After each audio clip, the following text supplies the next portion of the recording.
पिछले शायद 24 साल से मुझे यहां मेवात में बार बार आने का मौका मिला है। ये पहली बार नहीं है और सिर्फ इलेक्शन के मौके पे नहीं आता, मैं बार बार यहां आया हूं। मेरा जन्म यहां का नहीं है, लेकिन एक दिल से रिश्ता बन गया है पिछले 24-25 साल में।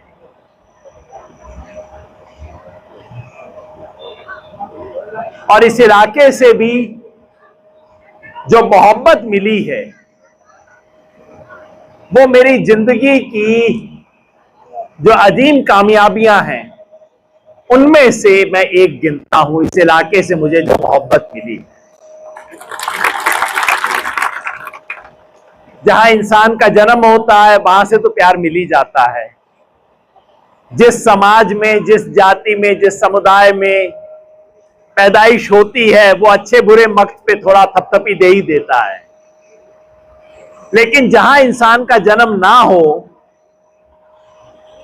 जहां जन्म का रिश्ता ना हो, वहां से प्यार मिले तो वो सच्चा प्यार होगा।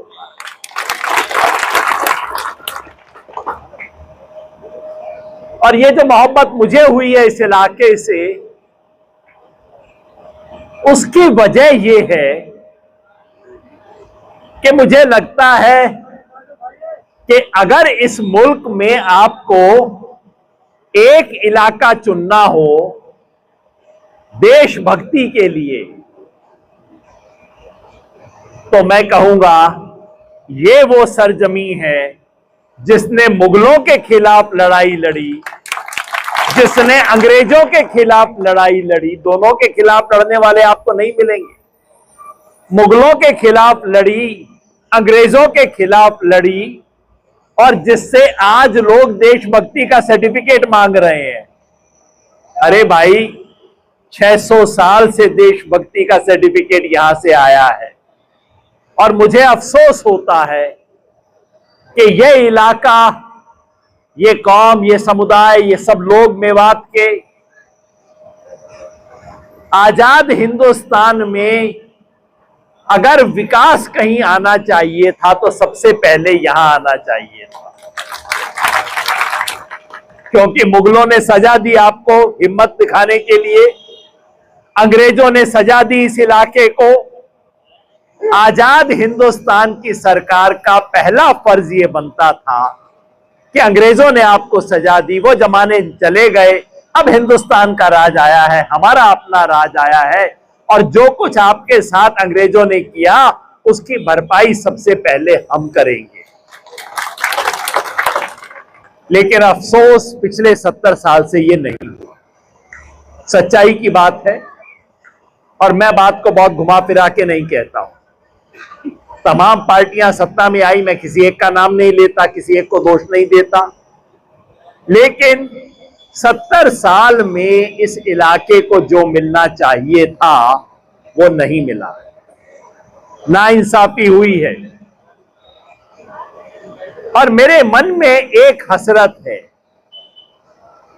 और हसरत ये है कि अपनी आंख बंद हो उससे पहले कुछ ऐसा करके जाऊं जो इस इलाके के लिए इंसाफ लाने के लिए छोटा बड़ा कदम हो सके। कब होगा, कैसे होगा, मैं नहीं जानता। मैं तो कांग्रेस पार्टी का मेंबर नहीं हूं। सरकार बनेगी, मैं तो कुछ ना बनूंगा। रमजान भाई आपको अच्छी अच्छी बातें भले ही बता दें, मेरे दिलवाए टिकट ना मिलती किसी को। मेरे से पूछते हैं, मैं बात बता देता हूं भाई, सच्ची ईमानदारी की बात। ये आगे तुम जानो, तुम्हारी पार्टी जाने, तुम्हारा काम जाने, मेरा तो ये मामला। सच बोलने की अपनी ठेकेदारी है, बाकी किसी चीज की ठेकेदारी नहीं। और उस नाते मैं आज आपसे इलेक्शन में अपील करने आया हूं। मैंने कहा मैं कांग्रेस का मेंबर नहीं हूं।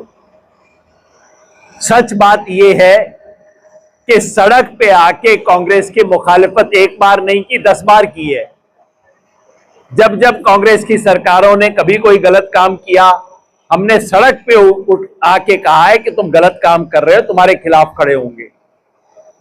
और कल को अगर सरकार बन गई, जो बनती दिख रही है, अगर बन गई और उसने गलत काम किया तो फिर मुखालिफत करेंगे इस सरकार की, ये भी मैं पहले से बता देता हूं।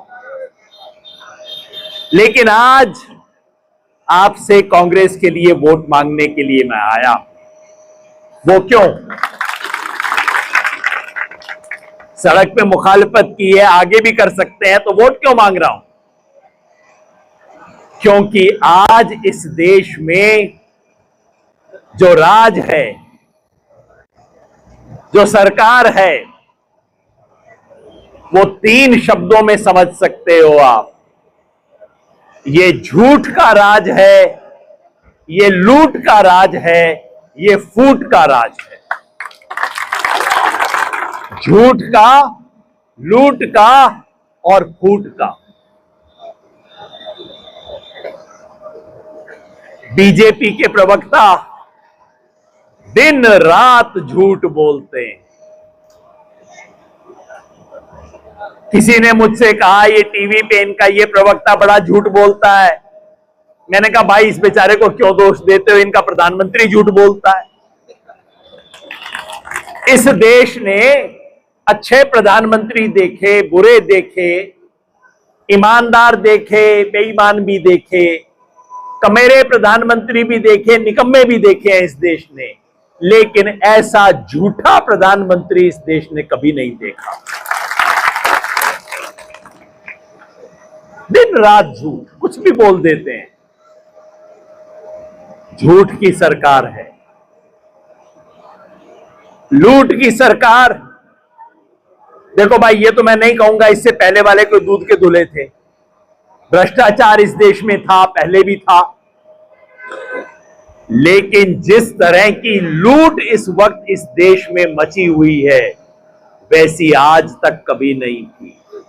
और ये ऊपर की लूट है, ये अडानी अंबानी की जो लूट है, छोटी लूट नहीं है। हम लोग 10-20 हजार की बात करते हैं, कोई 10-20 लाख की हेराफेरी कर ले तो हमें लगता है बहुत बड़ा काम हो गया। 10-20 करोड़ तो हमारे सर के ऊपर से निकल जाता है। और ये बीजेपी वाले 10-20 हजार करोड़ से नीचे की बात नहीं करते हैं। एक एक डील में 10-10, 20-20 हजार करोड़ रुपए की कमाई कर रहे हैं। देश को बेच रहे हैं, मेरी आपकी संपत्ति को बेच रहे हैं। एयरपोर्ट बेच के अडानी को, बंदरगाह अडानी को, अब रेल अडानी को देने की तैयारी कर रहे हैं। मैं पिछले हफ्ते की बात बताता हूं, यहां कई समझदार जहीन लोग बैठे हैं और मेरी उम्मीद है कि मेरे जरिए से ये बात दूर तक पहुंचेगी। मोदी जी की सरकार ने अडानी जी को एक प्रोजेक्ट दिया झारखंड में और कहा कि तुम बिजली बनाओ, बिजली सीधे बांग्लादेश में देना।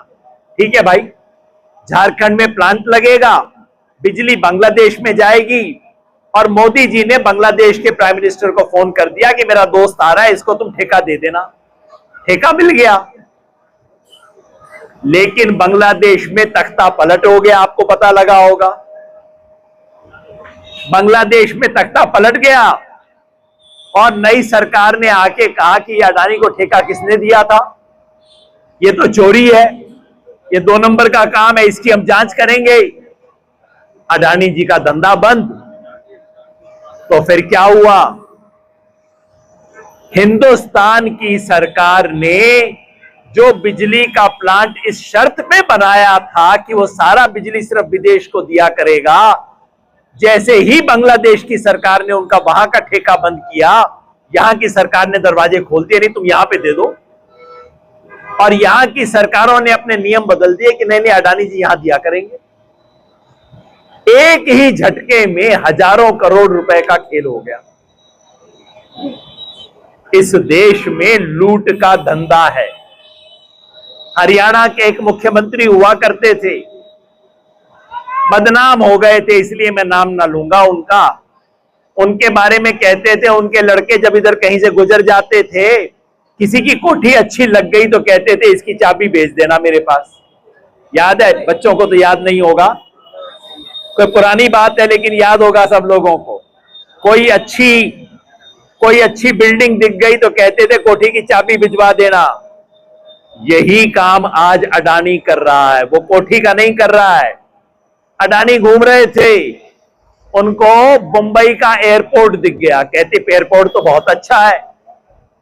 एयरपोर्ट के मालिक को फोन किया गया, सच्ची कहानी है। एयरपोर्ट के मालिक को फोन किया गया कि तू एयरपोर्ट मेरे को दे दे। उसने कहा भाई मैंने बोली लगा के लिया है, इतने करोड़ में लिया है, मैं क्यों दे दूं तेरे को। अडानी ने बंबई एयरपोर्ट के मालिक को कहा तू एयरपोर्ट मेरे को बेच दे। उसने कहा नहीं बेचूंगा। फिर क्या हुआ, अगले हफ्ते उसके ऊपर ईडी की रेड हुई, उस पे इनकम टैक्स का छापा पड़ा और 10 दिन के बाद उसने हाथ जोड़ लिया, अडानी के पास आया, भाई तेरे को कितने में लेना है तू ले ले। वो एयरपोर्ट अडानी का हो गया और ईडी और आईटी सब साफ हो गए, कोई जरूरत नहीं, सब मामला सेट हो गया। इस तरह से इस देश को बेचा जा रहा है। तो झूठ की सरकार है, लूट की सरकार है, लेकिन सबसे बड़ा पाप ये है कि ये फूट की सरकार है। वो सबसे बड़ा पाप है। झूठ को फिर भी हम ठीक कर लेंगे, लूट को किसी तरह से बर्दाश्त कर लेंगे।